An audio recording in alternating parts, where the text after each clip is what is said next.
നമസ്കാരം മക്കളെ, നമുക്ക് പഠിക്കാം.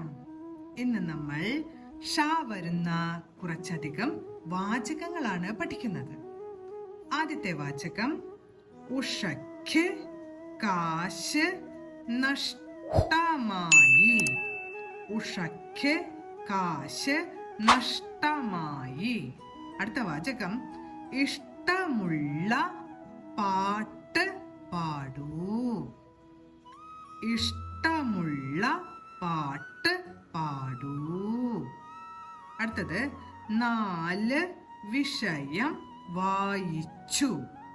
4 വിഷയം വായിച്ചു. അടുത്തത് നീലമഷി കഴിയാറായി. നീലമഷി കഴിയാറായി.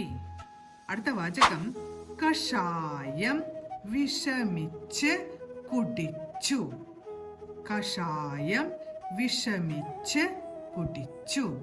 അടുത്ത വാചകം പാഷാണം വിഷമാണ്. പാഷാണം വിഷമാണ്. അവസാനത്തെ വാചകം മാഷ് വിഷയം പറയുന്നു. മാഷ് വിഷയം പറയുന്നു. ഓരോ വാചകങ്ങളും പറഞ്ഞുകൊണ്ട് എഴുതി പഠിക്കാൻ ശ്രമിക്കണം. അടുത്ത ക്ലാസ്സിൽ കാണാം മക്കളെ. നമസ്കാരം.